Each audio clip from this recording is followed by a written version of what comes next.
Do you want a little water, Jeanne? No, Okay. not yet. Okay.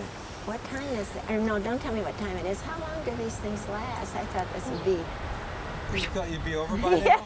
Yeah. It's like the dentist's office. I'm enjoying it, I'm though. not out of here yet. Okay, you want Well, that's a thought for the next one. Right.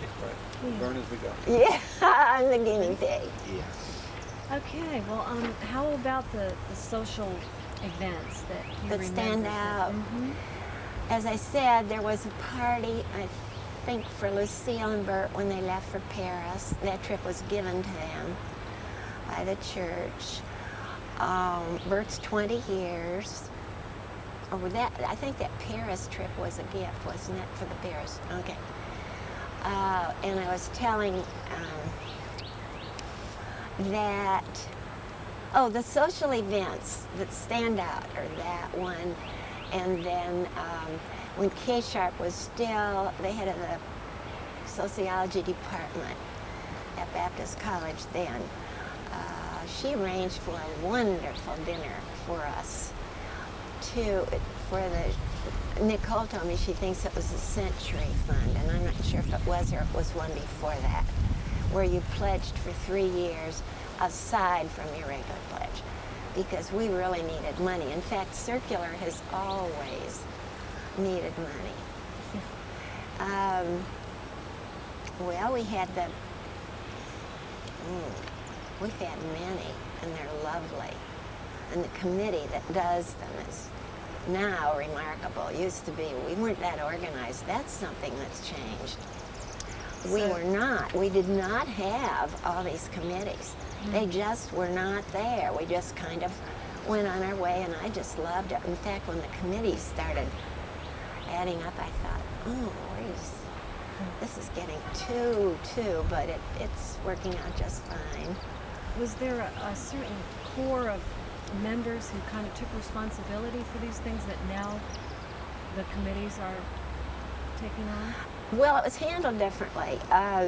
You were asked, I guess, because I know I prepared communion for 1 year and maybe 2, but then it was only served it was served 7 times a year, the different religious times, that's all. And okay, so I did that until I found somebody else, I think.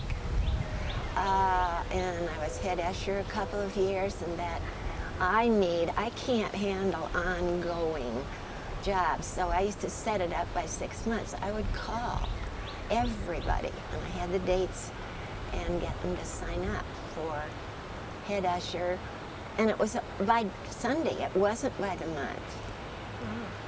And then the coffee and cookies.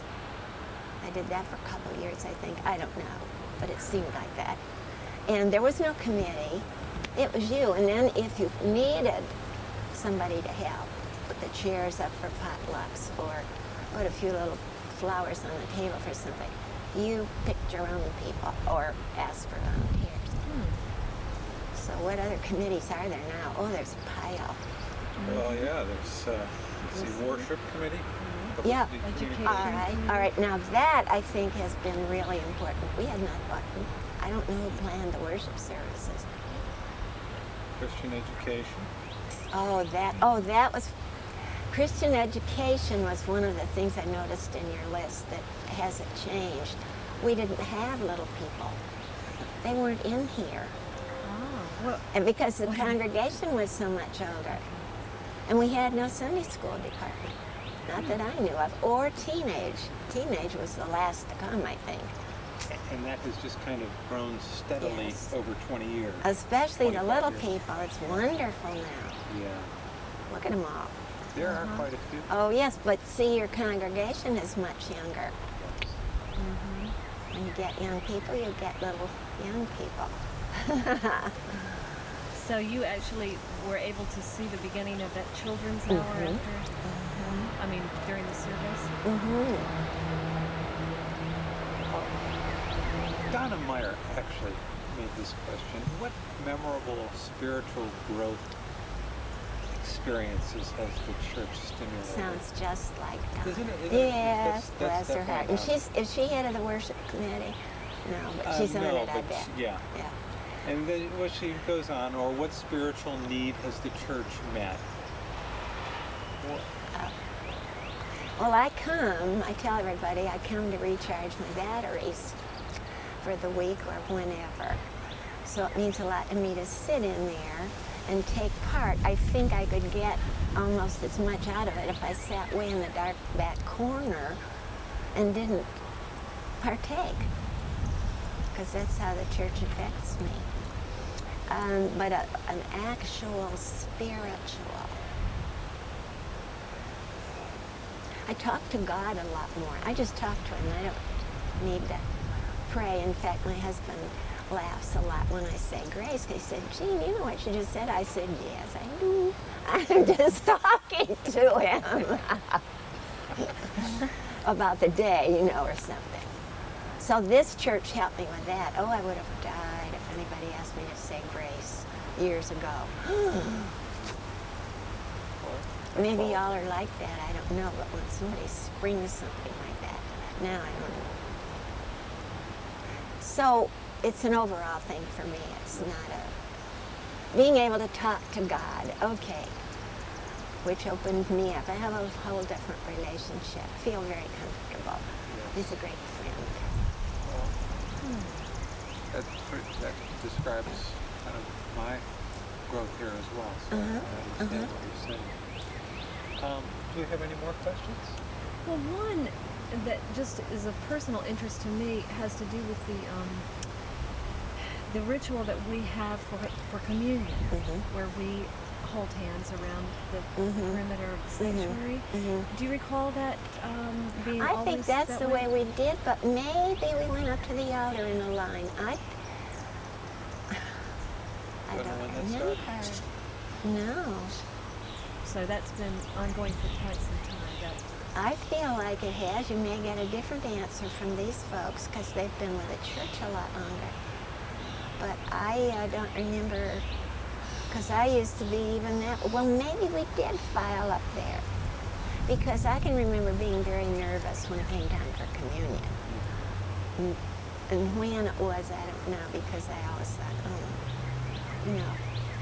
And if you're standing around, there's not too much to be nervous about unless you spill your wine or something, or your juice.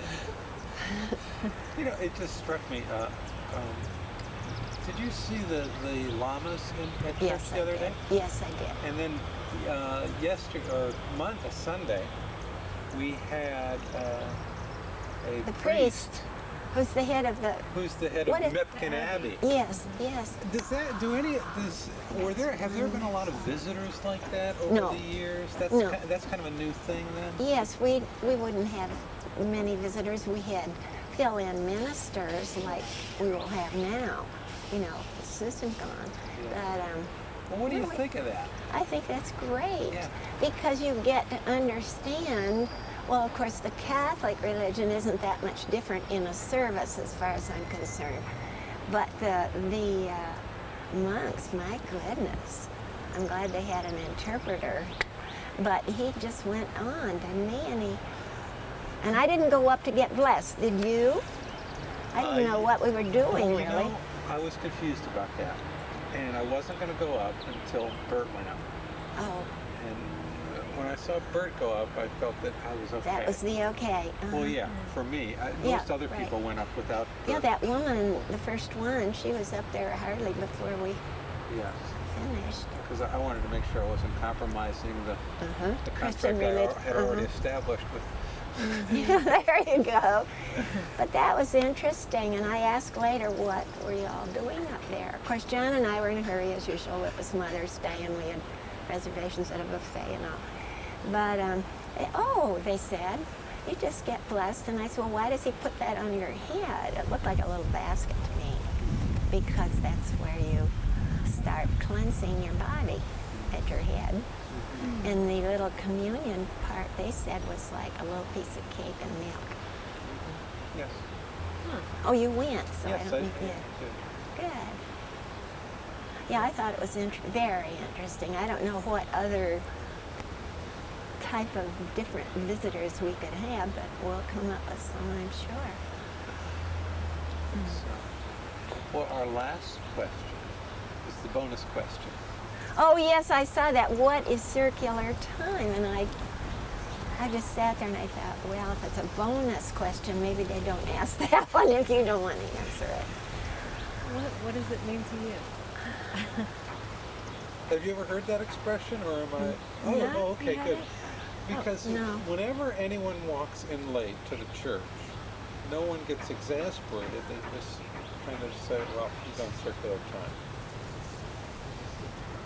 And You mean when you're usher, you're not supposed to let people in when they're. oh no, you are. That's It it. sort of implies, I think, that we have our own way of doing things, including keeping track of time and whether somebody is late or not. Oh, I hope they don't keep track of being late. Well, you've answered the question right there, because people at circular don't seem to have a lot of regard For being on time. for being on time. Especially some of us. Yeah. But on the other hand, the head usher has been instructed to Well, don't let them in when we're praying, don't on special music. And I guess those are the two things. Yeah, you're told.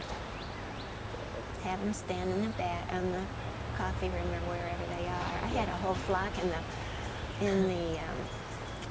church you don't call it the vestibule, what do you call it? It was packed because it was a cold day and Wouldn't people let 'em in. just jammed in there. It's not very big. and Circular time. yeah, circular. That's time. terrific. Well, I think that about concludes our interview. Unless you have any questions for No, us I or certainly comments. don't. Is there something that you wanted to say about circular that we I haven't think touched I already on? did. You said How everything. much I love it and what a neat church it is, and there you go. Well, thank you very much. You're welcome. Thank you. You do a great job. Because the way you look at me is good. If I'm down here, you'll be looking down. So it's best that I stand right here for the count. Ready to go? Yeah. All right. Will you tell us your name, please, and spell it? My name is Vernon Elliot, Elliott. What's your position with the church? I'm organist choir director and also, since retirement, service custodian. The organ is such a beautiful piece of architecture, of work. It's a beautiful instrument. I know it always hasn't been there. How did that organ come to be there? When I came here 10 years ago as organist choir director, we had a Baldwin Model 5 electronic, and it was very difficult to do anything with it. And I got the idea, since I'm a member of the Historical Organ Society, of contacting them and seeing if there was a possibility of getting an old organ that we could recycle. And I wrote the director of the Organ Clearinghouse and got the specifications of this organ, on which he noted in mint condition, meaning the pipework was in mint condition. So I took it sight unseen. A very generous member of the congregation gave $1,000 for the finder's fee, which was necessary in order to get the organ. So I flew to Philadelphia and picked up a friend, William Smith, who was stationed there, visited my son who was in Philadelphia, and then he carried me, William Smith carried me on to Boston, and in the Prospect Hill Congregational Church, a suburb of Boston, was this organ. We went in and it was playable. The lower manual was playable, and we were delighted. So we dismantled it with a crew of men, put it on a truck, brought it back to Charleston, and I restored it. Now, it's not rebuilt. It's restored. It can be played just as it was in 1890, the year it was put in the Prospect Hill Congregational Church. Explain for us the distinction between restored and rebuilt. rebuilding, you can change and use a number of different parts in it. We used all the parts that were there, and the only ones that we made or repaired were things that we broke because we had so little room to work on it up in the choir loft. How long did it take to rebuild? We got the organ in December and naturally could not do much during that period of time. But we got it up in the choir loft, and then I started about the last week in January the process of restoring it. From January 1987, we got the organ December 1986. Started work on it the last week of January, and played it the first Sunday of Advent 1987, which was November the 29th. Now, on the 5th year, the anniversary of the organ, the first Sunday of Advent again was the 29th of November. So we had a little bit of celebration there, using the same music we'd used for the first Sunday. Yes. Where was the organ originally situated within the church? The organ, that case, contained the organ that was put in 1930 and was placed over the rail docks here in the church. And it played until vandalized in the early 50s. And it hadn't played since that time. That's when they got the electronic organ. It's interesting to note that that organ that was here came from 3 different places. What 3 places were those? The case that you see and the pipe work that you see came from Old Trinity Methodist Church on the corner of Maiden Lane and Hazel Street. The playable part of the organ came from the New Trinity Church. They bought the old Westminster Presbyterian Church. They wanted their organ in that church, so they took out what was in their church and stored it somewhere, and then put in their Feldgemarker organ. Now, the reason they didn't take the case in all, in the old Westminster Church or the present Trinity Church, the organ case was part of the building. Okay, here we had a case at the old Methodist Church, the works of an organ somewhere in the new Trinity Church, and the key desk from which you play the organ came from Grace Episcopal. So we had a very ecumenical organ until it was destroyed by vandals.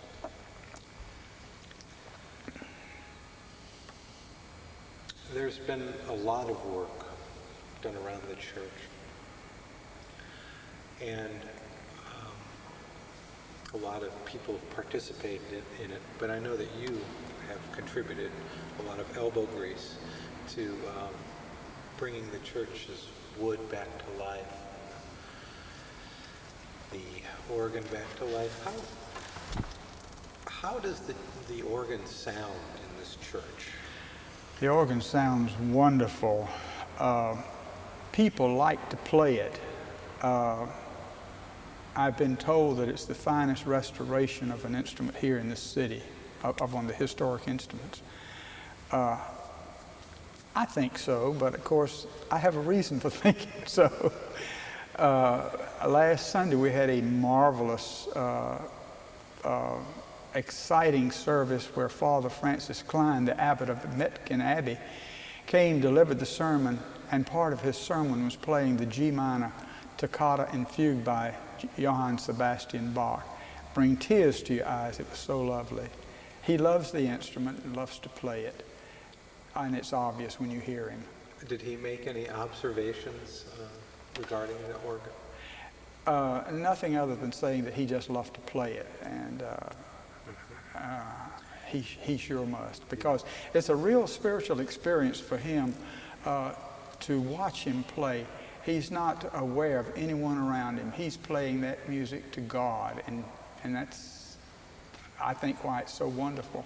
You feel this as you hear him. How would you describe what's the brand of the organ? This organ was made in 1890 by George S. Hutchins, an organ builder in Boston, Massachusetts. There are not a lot of his instruments left because along in the 50s and 60s, the thing to do was to get rid of the old and bring in the new. And fortunately, the Organ Historical Society has rescued many of these organs since that period of time. As a matter of fact, this organ was 4 days from being ripped out, placed on the garbage heap. If we hadn't gotten there when we did, we wouldn't have this organ. No one would. Mm-hmm. Well, do you have any questions, Nicole?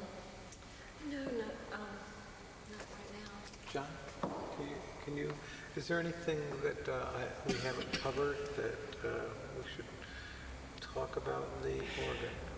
Something very interesting is the fact that when I came here, I made the remark that we would like to take the old organ and put it in the balcony and rebuild it. Well, I found out after we got it up there that rebuilding it would be extremely expensive. We would never have a first-class instrument. That's when I got the idea of contacting the Organ Historical Society and their clearinghouse to find out if we could get an instrument.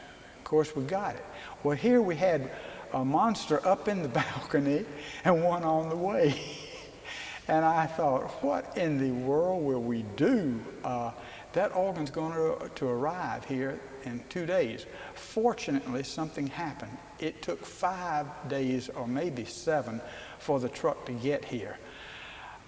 In the meantime, we were restoring the sanctuary here, and Jim Dyke was here. I said, Jim, I got a problem. He said, what is your problem?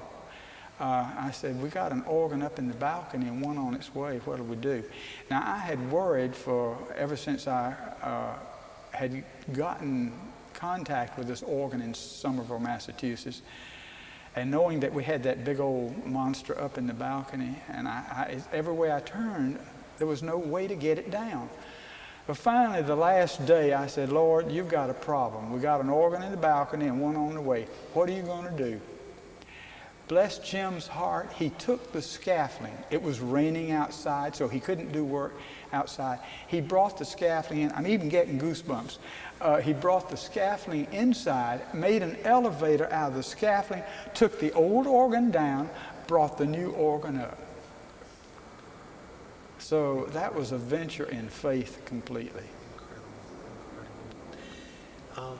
Has anyone from Somerville, Mass, ever seen what job you've done? We've had some people come here that were from Somerville, knew where the organ was, but had never been in the church. Yes. And that's the closest I've gotten. I've had people that said they were going to find out something about it and send it to me, but I haven't heard. I sure wish someone would. Well, one of the interesting things that Father Klein said was that he was inspired to learn to play the organ when he was, as a young boy, sitting in the pews and felt the pews vibrate for certain notes of the organ. And this organ does that. Oh, yeah. That was interesting that Father Klein said that because as a child, I would say 5 or 6 years old, every time the service was over, I'd run up to the organist. And one Sunday she said, Vernon Jr., would you like to play the organ? And I remember touching a note. From that time on, I knew that I was going to play the organ, but it took a lot of years. I was out of service before I was able to study organ, piano. And but I knew someday I was going to do something with it. So all of my life I have been Johnny on the spot for any organ that would come to Charleston, and I would help for nothing just to get to be around it. So that's how I got my experience with the organ, and rebuilding and this kind of thing. So maybe I didn't get to play the organ as early as Father Klein and get to become like Father Klein, but I've had other rewards like being able to work on them and play them after I've worked on them. So it all evens out. Our last question is, how long do you think that organ is going to serve this church? It should serve us indefinitely. In 50 years or 75 years, you might have something you have to do to it, but the pipes don't wear out. The wood doesn't wear out. Now, there's so little leather in a tracker organ like this that eventually you might have to re-leather pallets. You might have to re-leather the bellows. But, an interesting thing is we are the only church in Charleston that had organ music the Sunday after Hugo, because I replaced the pumping device as I was restoring the organ.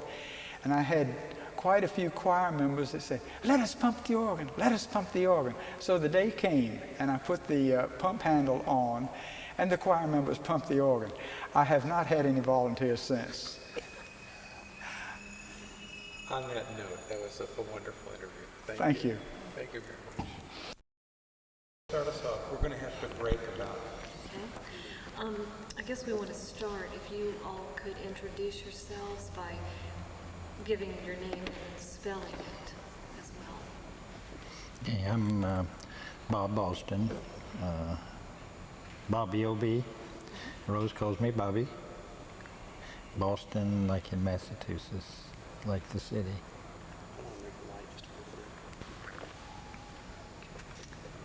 Okay. And I'm Rose Boston, married to Bobby. okay. When you first came to Circular, what was the size of the congregation, as you recall? Gosh, I remember it too precisely. There were 37 active members, ages from close to 90, all the way down to the kind of the last newborn. But the membership had become relatively small. Number of visitors would come on Sunday from the community, but it was fairly sparse the first couple of Sundays that I was here. So 37 active members? 37 active members. When we really looked at the row and the people who had been there within the last year or two, very small group of people. I had just come only to supply for a couple of Sundays because the former minister, Dr. Barnhart, had retired, and they just sort of needed a filler until they could find someone. Oh, so when you came here, it was just to fill in? Uh-huh. I was here as to develop a new Presbyterian church between Charleston and Somerville, and develop a brand new Presbyterian church. And it sounds like that kind of changed course somewhere along the way. Oh, it did. Plans. Well, we might say that Dr. Barnhart was retired from the New England states and was part-time. And when he decided to retire from here, the question was the funds for full-time minister, which is what they wanted. And they called Bobby and asked him if they would consult with them and give them some ideas. And that's where we went from there. What year was that? It was 1968, in the summer, in August. And I think it was in September. I was here a couple of Sundays, and Bill Sharp at the time was the head of the worship committee to find ministers to fill in. And he kept asking me to come back to the next Sunday. What was I doing? And since we hadn't developed a new church, we were just looking at land and surveying. Did not have a church, so it was nice having a group of people that I could come and practice with.